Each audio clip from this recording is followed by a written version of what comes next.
کہ پریوں کے دیس پرستان میں ایک پری رہتی تھی جس کا نام تازین تھا۔ آج کل وہ بہت اداس رہتی تھی۔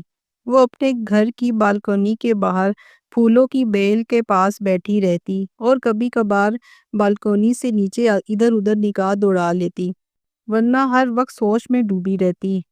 بہن، کیا معاملہ ہے؟ کیوں گمسم بیٹھی ہو؟ رنگ برنگے پروں والی ایک تتلی جو بہار کے موسم میں مزے سے اڑی جا رہی تھی، اس نے ننھی تازین کو اداس دیکھ کر پوچھا۔ دو ننھے سے آنسو تازین کی آنکھوں سے بہتے ہوئے اس کی گالوں پر آ کر رک گئے۔ بی تتلی، میں اس لیے اداس ہوں کیونکہ جو ہنر اور خصوصیات پرستان کی دوسری پریوں میں ہیں وہ مجھ میں نہیں ہے۔ ماریا پری جیسے ملبوسات میں کیسے تیار کر سکتی ہوں؟ وہ تو ملکہ عالیہ کے لباس بھی سیتی ہے، اور میں تو گھاس کی تتلیوں میں شبنم کے قطرے پرو کر مالا بھی نہیں بنا سکتی۔ تتلی نے اپنے رنگ برنگے پر پھڑپھڑائے اور بولی، یہ افسوس والی بات ضرور ہے، مگر اس سے کیا فرق پڑتا ہے؟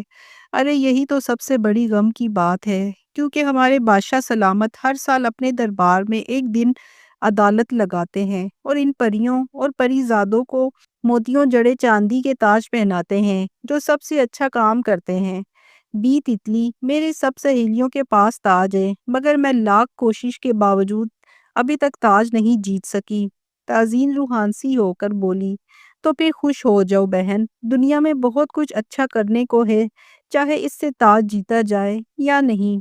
تتلی بولی اور تازین حیرت سے دو زانوں ہو کر بیٹھ کر سننے لگی۔ تازین آپی، تم انسانوں کی دنیا میں کیوں نہیں جاتی جہاں تم کتنوں کی مدد کر سکو گی جنہیں واقعی مدد کی ضرورت ہے؟ دنیا میں کرنے کو بہت کچھ ہے جسے اگر ہم نہ بھی کر سکیں مگر کوشش ضرور کرنی چاہیے۔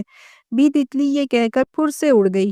ننھی تازین پر گہرا اثر ہوا اور وہ فوراً اڑی اور ہماری تمہاری دنیا میں آ پہنچی۔ سب سے پہلے اس کی نظر ایک بوڑھی اور نادر عورت پر پڑی جو کسی امیر آدمی کی ملازمہ تھی اور اس کے لون میں کپڑے دھو کر سکھانے کے لیے بندھی ہوئی رسی پر ڈال رہی تھی، مگر تیز ہوا چل رہی تھی اور بار بار کپڑوں کو اڑا رہی تھی۔ امیر آدمی کی بیٹی کا فراق بہت قیمتی تھا جو عورت کے قابو میں نہیں آ رہا تھا۔ وہ بیچاری پریشان تھی کہ اگر فراق زمین پر گر گیا تو اسے دوبارہ دھونا پڑے گا۔